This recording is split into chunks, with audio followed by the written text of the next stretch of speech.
On YouTube, Reddit, and other forums of TTRPG discussion, you're bound to come across complaints of problem players.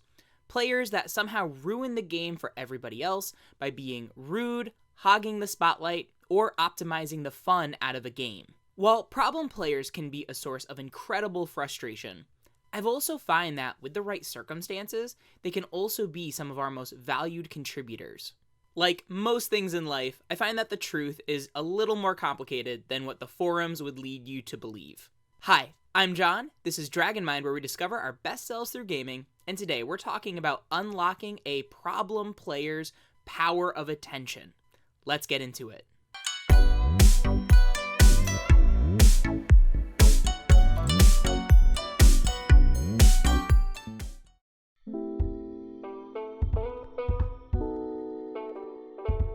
Alright, I'm going to start by zooming out for a second. Right off the bat, I get that problem players can be incredibly frustrating to deal with. You just want to sit down and play a fun, relaxed TTRPG with your friends, and then somehow, for some reason, someone has got to make it weird. One of my coworkers even jokes that it seems like all the drama comes out in D&D, and sometimes it's kind of true. So why is this? Well, first of all, TTRPGs, by their nature, are social games. Action and rules resolution is ultimately arbitrated by a human GM.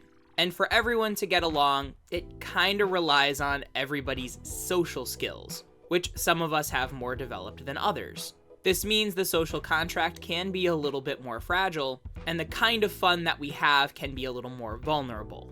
Second, TTRPGs create experiences that we care about an unusually large amount. A lot of us also get emotionally invested in things like books, movies, or video games, but the difference is a lot of times those are set narratives. And even with video games that often now feature emergent branching narratives, there's kind of a clear line of you make this decision, so then you get this kind of outcome. In TTRPGs, we have a lot more creative freedom, and the direction of a group story can take a wild turn based on one player's decision. So even if the group as a whole is trying to make good decisions, one player can end up having a disproportionate impact on the story's direction. Basically, you individually can do everything right, but the group can still get a bad ending.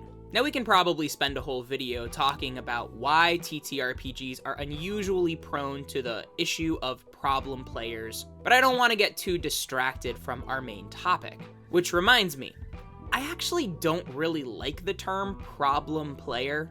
What we're really describing are disruptive behaviors, whereas the term problem player just seems a little judgmental and makes it seem like the person's choices or actions can't be changed. Which is why I think a lot of times you'll see in these kind of threads, commenters advising that a player should just be removed or talked to.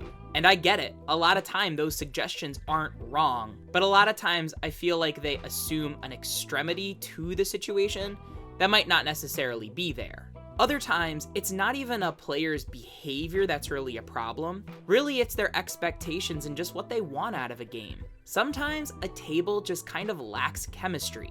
And so yes, they may decide that that player isn't the best fit, but it's not because they're a problem player. It's just they want a style of game that a GM may not be excited to run. Now, all that being said, I do think that problem players exist.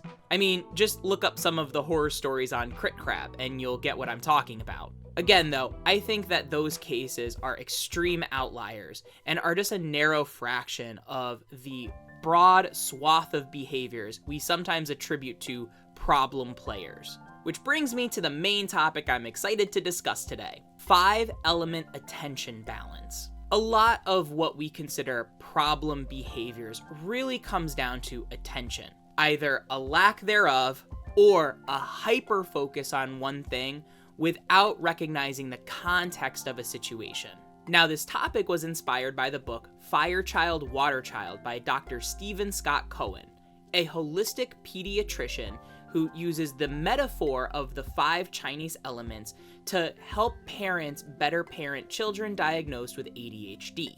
And this is where I need a lot of disclaimers before moving forward. First, this book was written with the specific audience of parents of children diagnosed with ADHD. Although the content and examples are specifically about children, I do find that a lot of the behaviors he recognizes are ones I've seen at a table both as a player and as a GM. I've personally found the metaphor of the 5 elements to be helpful shorthand when having conversations with frustrated players or GMs about some sort of disruptive behavior happening at their table. And the same metaphor ends up giving us some helpful, concrete tools that we can try to see if we can alleviate some of that frustration and make sure everybody's having a good time, eventually maybe even unlocking the power of attention of that problem player to where they can become a valued contributor. Now, disclaimer number 2, I am not a licensed medical professional. This book, written by a licensed medical professional, specifically talks about ADHD symptoms. When I talk about disruptive behaviors, I'm speaking much more casually and much more generally. And yes, while some of them may coincide with ADHD symptoms, I'm not here to help you diagnose yourself or your players. I'm just offering some experiments and some things I've tried that have happened to work that hopefully help you run more enjoyable games for you and your friends. Lastly, what I'm presenting is a model. Real people are much more complicated than any model can categorize. But I do find that models can be helpful, at least as a starting place, so you can run some experiments to try to alleviate some disruptive behaviors at your table. As my martial arts mentor frequently says, take what serves you and leave the rest. If something sounds interesting, that's awesome. And if you're listening to this and you're like, this sounds like a bunch of hooey, you don't have to do anything with it. So disclaimers out of the way, let's dive in. In Chinese medicine, there are 5 elements that all interact with each other, which also create a metaphor for all sorts of either disruptive behavior or symptoms that we can observe. The 5 elements are wood, fire, earth, metal, and water. One of the cycles of interaction is called the nourishment cycle.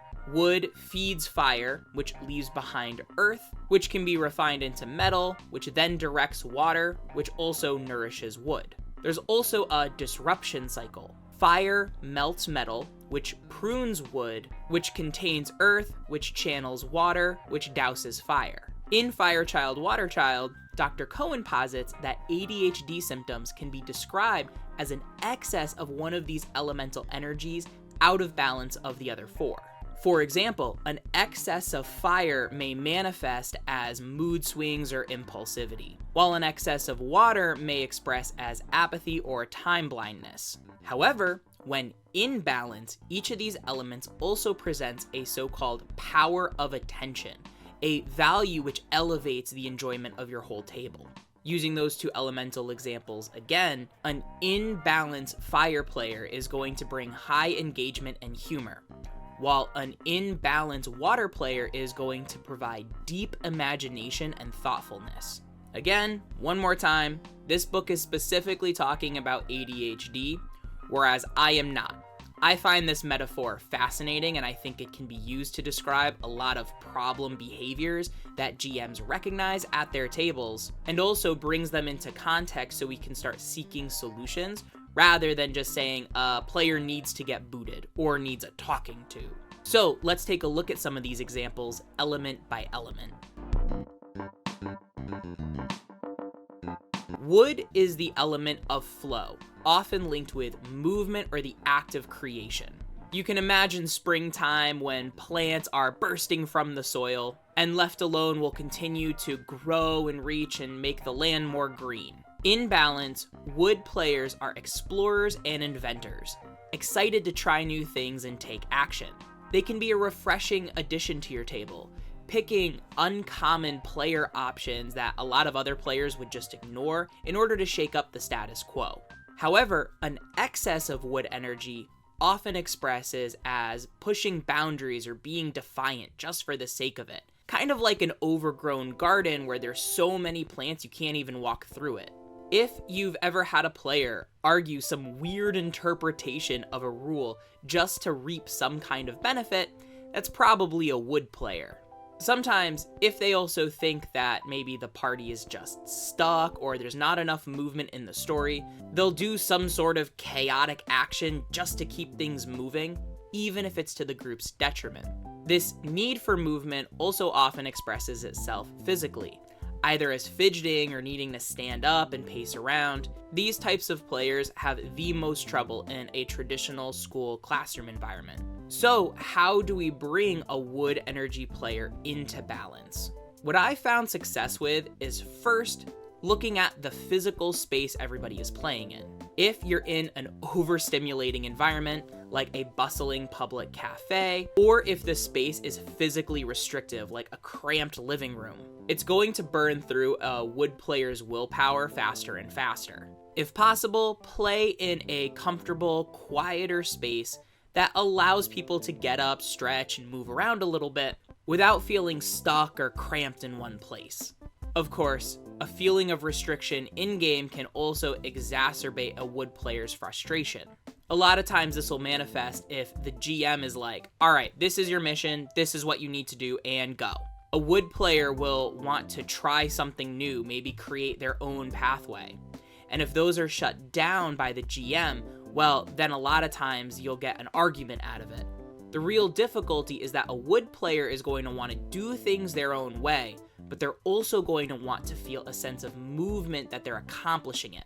The real trick is that a wood player is going to want to do things their way and create their own solutions, but they'll also have to feel movement and progress while doing it.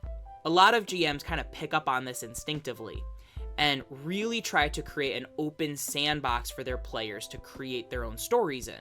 The problem with this is because there's not a clear objective, any decision a wood player makes feels kind of meandering or chaotic, and like nothing is really getting accomplished.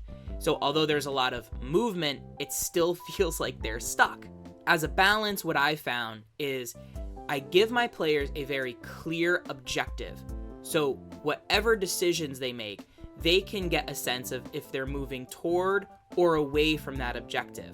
But I don't plan on how they're going to solve it.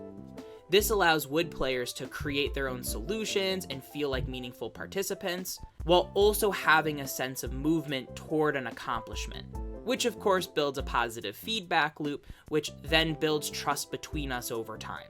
In balance, wood players are going to pleasantly surprise you with their creativity, curiosity, and willingness to explore. Fire is the element of high engagement, which usually manifests as charisma and a great sense of humor. Imagine a campfire at night, providing light in the darkness as well as a source of warmth that everyone can gather around. In balance, fire element players are enthusiastic performers that add a sense of emotional resonance with the table. When you hear about GMs really wishing their players were more like the cast of Critical Role, really what they want is a little more of the fire element at their table. While a wood player's creativity is what's refreshing, for in-balance fire players, it's their emotional sincerity that gives your story meaning. Now you can probably also imagine an excess of fire is gonna burn down everything around it. The behavior that you can usually recognize with this is impulsivity and mood swings. A fire player that's too revved up may be laughing so hard that their side hurts 1 minute and then crying the next, which makes the other players feel uneasy about what mood is going to show up next. Whether they mean to or not, fire players can also become spotlight hogs, where they start to overshadow or take time away from other players because they just get so into what they're doing in the story. So how do we bring a fire player into balance? First, when it comes to their impulsive decision making, I found a lot of success in regulating the level of punishment of the consequences I attach to whatever their decision is.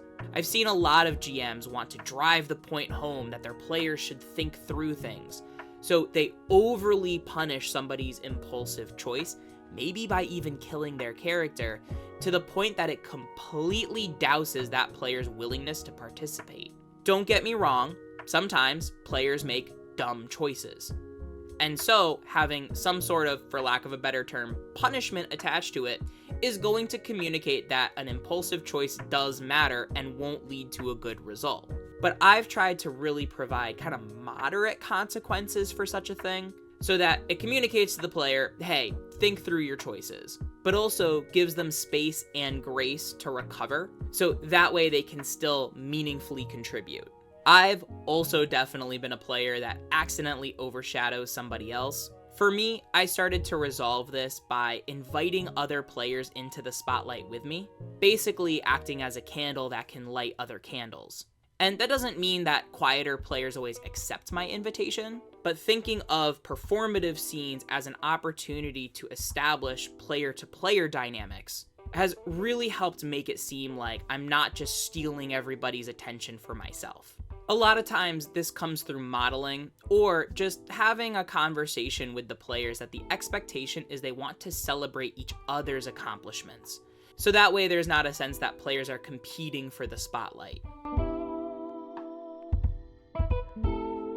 Earth is the element of presence, often expressed as being the caretaker of a group. Imagine a season of harvest where the earth is providing nourishment for a whole family who can sit around a table in celebration with each other. Kind of like Thanksgiving. And that's really the power of an earth energy player. They're going to be tending to the real life needs of the people around the table. And the reason they're playing is because of the socialization, not because they particularly love the collaborative story or imagination or the exploration of game mechanics. In a lot of ways, this channel's mission, discovering your best self through gaming, is an earth energy mission. An excess of the earth element, however, can lead to a lot of anxiety and worry, where you're looping about, what are other people thinking of me? Am I doing everything all right? You care so much about everyone else that it starts to intrude on your own boundaries. Out of balance earth energy players also tend to be quiet and shy because they don't want to disrupt whatever's happening at the table. They don't want to upset anybody, which ironically can lead to a lot of GMs getting frustrated because it feels like they can't properly engage that player. Out of balance earth players also tend to be disorganized.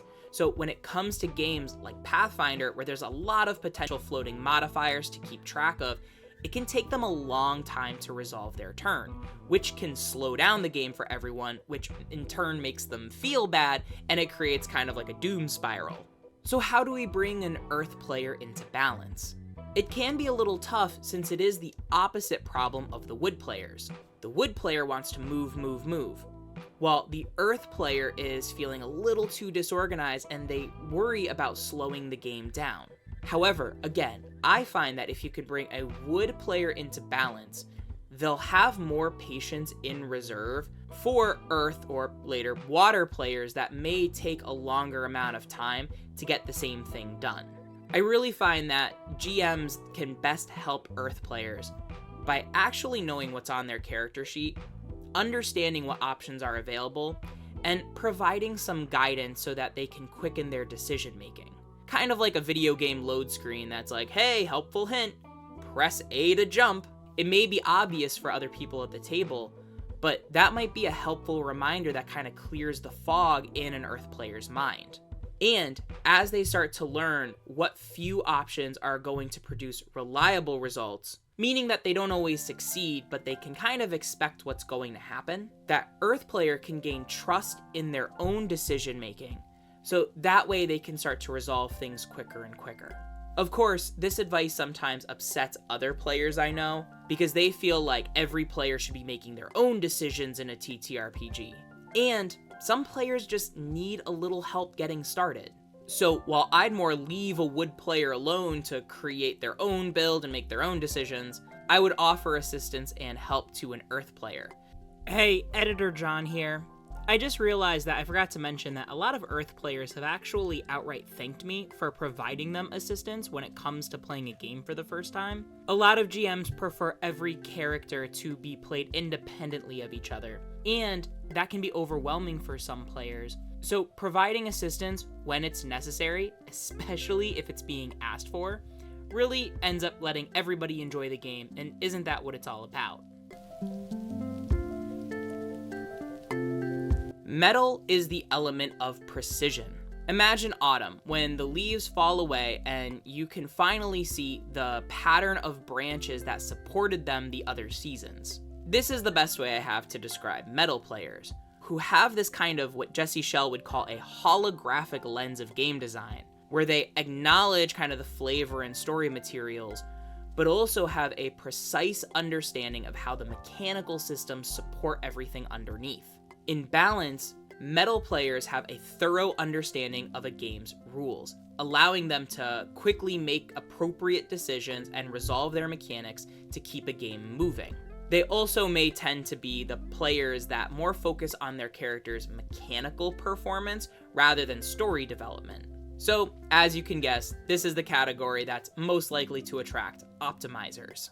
Out of balance, an excess of metal energy leads to two often maligned behaviors: rules lawyering and excessive min-maxing.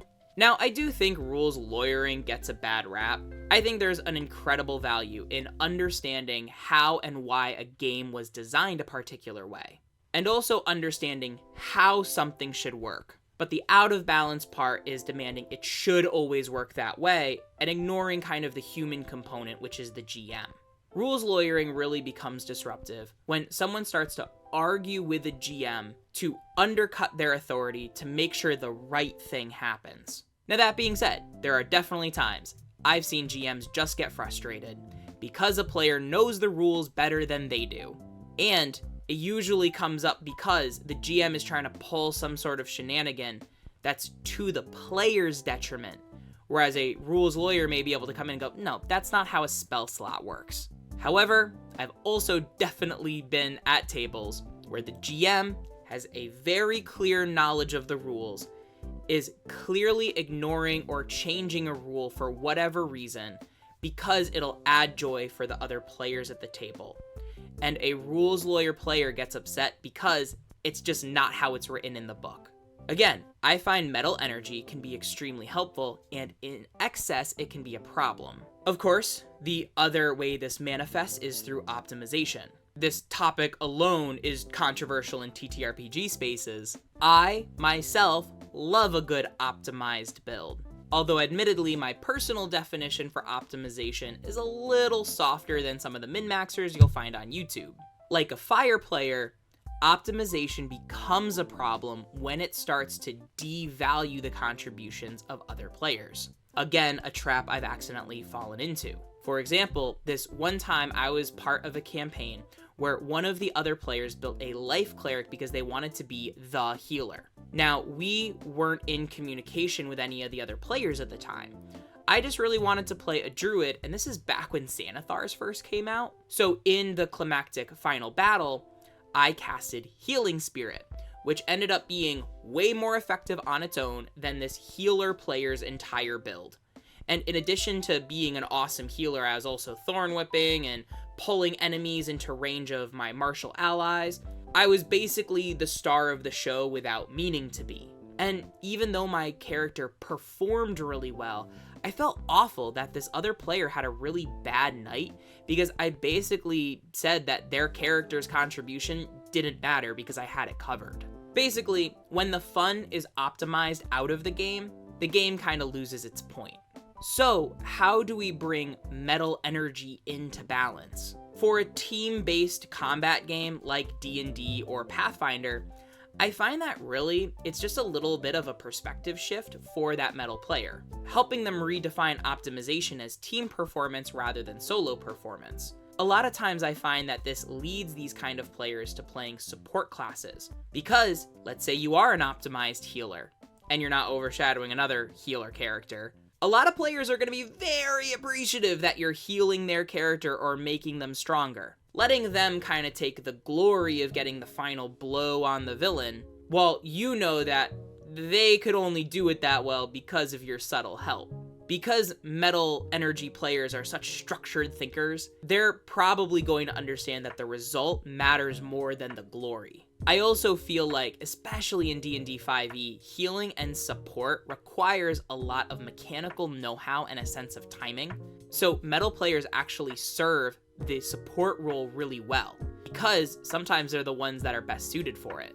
On the rules lawyering point, I actually find that this ends up kind of being a non-issue as long as you're a little proactive with positioning their role in your real-world player dynamics. A lot of times the way I've seen this accomplished successfully is by just having a conversation with the rules lawyer that their position is as a rules consultant. If there's a questioning about the precision of a rules interpretation, and not just trying to let players get their way, you as the GM can take their consultation into account. If you need a rule of cool-like situation, or you're gonna bend a little rule because it's going to matter best for the story, especially if it's in the player's favor, I find that as long as metal players can shift their expectations ahead of time, it actually makes a lot of the rules arguments obsolete because you're being so clear about why you're choosing to rule something a certain way. It's a great example of how I think some situations end up getting exaggerated online, when really, if you can have that specific conversation up front,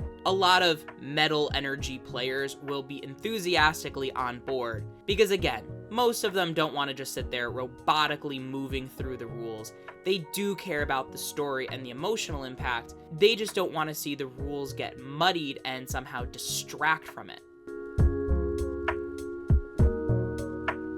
Our fifth and final element is water, the element of immersion. Again, just as how I think a lot of GMs want their players to be a bit more like the cast of Critical Role, I also hear a lot of GMs talk about how important it is for their table to be immersed in their game world. At least that's what they think they want. Like sitting in a sensory deprivation tank, an excess of water energy oftentimes manifests as philosophizing and deep thinking, to the point that these players oftentimes kind of lose themselves in their own head.